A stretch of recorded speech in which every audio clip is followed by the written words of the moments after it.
ओम शांति। हमारा बाबा और हम आत्माएं परम धाम की रहने वाली हैं। परम धाम में बाबा और हम आत्माएं निराकार स्थिति में रहती हैं। परम धाम को हम साइलेंस वर्ल्ड भी कह सकते हैं। हम आत्माओं के घर परम धाम में किसी तरह की कोई आवाज़ नहीं है। वहाँ आत्माएं कोई चुरपुर नहीं करती। आत्मा एक्ट में तब आती है जब वो परम धाम से उतर इस मृत्यु लोक यानी पृथ्वी पर शरीर धारण करती है। बार बार शरीर लेते लेते जब आत्मा लंबा सफ़र तय करके कलयुग के अंत में आती है तो वो अशांत हो उठती है, जबकि आत्मा का स्वधर्म शांत है, क्योंकि वो साइलेंस वर्ल्ड की रहने वाली है। बाबा मुरलियों के जरिए हम आत्माओं को बताते हैं कि हर एक आत्मा को सुख एवं शांति चाहिए, पर वो यहाँ कलयुग में मिल नहीं सकती, क्योंकि सुख एवं शांति के स्थान ही अलग अलग हैं। यानी सुख आत्माओं को सतयुग में होता है, क्योंकि आत्मा वहाँ सतो प्रधान है, इसीलिए सतयुग स्वर्ग कहलाता है। और शांति का स्थान परमधाम है, क्योंकि वहाँ आत्मा एक्ट में नहीं आती। हाँ, सतयुग में आत्मा के पास सुख एवं शांति दोनों ही होते हैं, पर कलयुग में ना सुख और ना शांति होती है। बाबा मुरलियों के माध्यम से रोज़ रोज़ हमें याद दिला दिलाकर प्रैक्टिस करवाते हैं कि बच्चे, तुम एक अजर अमर अविनाशी आत्मा हो। ये तो हमें ज्ञात है ना कि कोई भी कार्य बार बार किया जाए तो वो हमारी हैबिट में आ जाता है। तो बाबा मुरलियों के माध्यम से हमें वापस जगाने आया है। हमारे मंदिरों में भी अखंड ज्योति का चलन है, जो शिव बाबा का प्रतीक है, क्योंकि एक हमारा बाबा ही ऐसा है जो कभी जीवन मृत्यु के चक्र में नहीं आता। बाकी आत्माएं तो दिए हैं जो बार बार जलती एवं बुझती रहती हैं, यानी बार बार शरीर लेती रहती हैं और मृत्यु को प्राप्त होती रहती है। तो आज हमने जाना कि बाबा किस तरह मुरलियों के जरिए हमें वापस सोल कॉन्शियस बनाते हैं, इसलिए बाबा की मुरली कभी मिस नहीं करनी चाहिए। इन मुरलियों को पढ़ते पढ़ते हम आत्माएं अपनी खोई हुई क्वालिटीज़ वापस धारण कर सकती हैं। तो हमें रोज़ बाबा के महावाक्यों को सुनना एवं सुनाना चाहिए।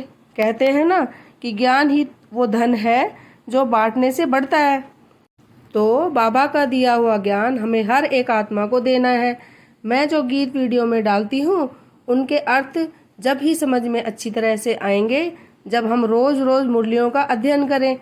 ये मुरलियाँ ही बाबा से गीतों के जरिए कनेक्ट होने का सबसे बड़ा साधन है।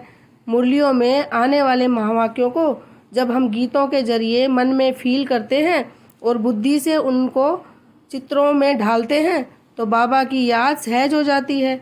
हम बाबा से बड़ी ही आसानी से कनेक्ट हो जाते हैं। आज का टॉपिक कुछ लंबा हो गया, चलिए एक गीत सुनते हैं जिसमें आत्मा बाबा को शुक्रिया कर रही है कि आप मेरी ज़िंदगी में आए तो मैं बड़ी ही खुश नसीब हूँ। फिर आत्मा कहती है, बाबा मैंने आपको दिल से सच्चा सच्चा प्यार किया है, कहीं मुझे गुरूर ना हो जाए कि मैं इतने बड़े बाप का बच्चा हूँ। आत्मा कहती है, बाबा इस संगम युग के थोड़े से समय में आप हमें मिले हो, मैं इस लम्हे को जी भर के जीना चाहती हूँ। तो चलिए सुनते हैं बाबा की याद में ये प्यारा सा गीत।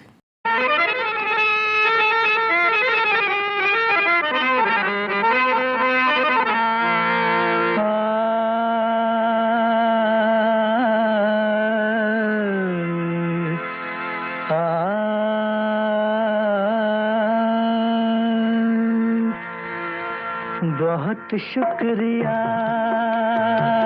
बड़ी मेहरबानी, मेरी जिंदगी में हुजूर आप आए।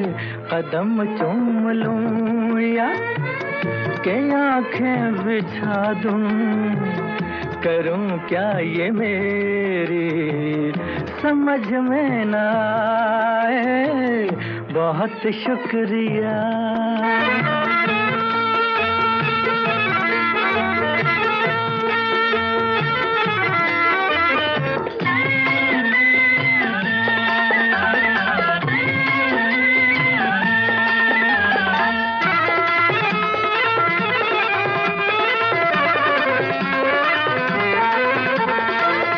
करूं पेश तुमको नजराना दिल का, नजराना दिल का करूं पेश तुमको, नजराना दिल का, नजराना दिल का के बन जाए कोई अफसाना दिल का।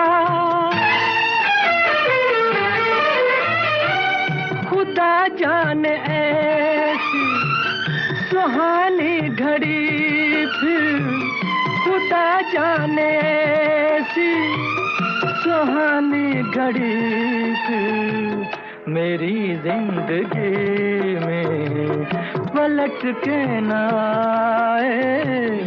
बहुत शुक्रिया, बड़ी मेहरबानी मेरी जिंदगी में हुजूर आप आए। बहुत शुक्रिया।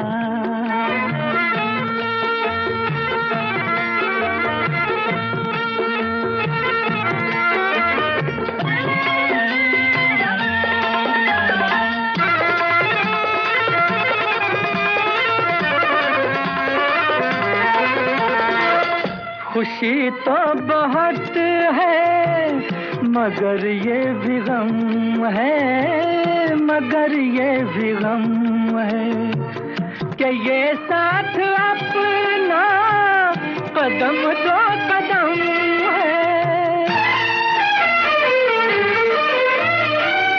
मगर ये मुसाफिर दुआ मांगता है, मगर ये मुसाफिर दुआ मांगता है।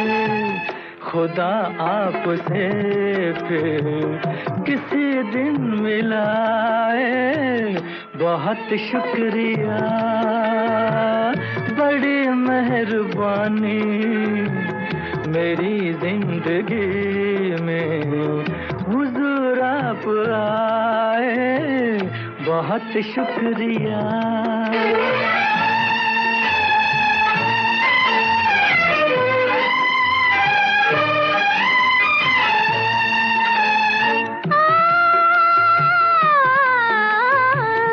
मुझे डर है मुझ में गुरूर न जाए, लगो झूमने में सुरूर न जाए, सुरूर न जाए।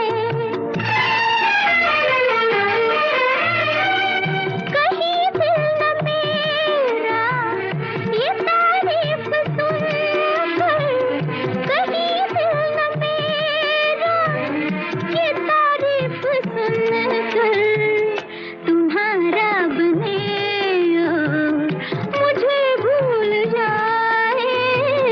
बहुत शुक्रिया, बड़ी मेहरबानी मेरी जिंदगी में हुजूर आप आए।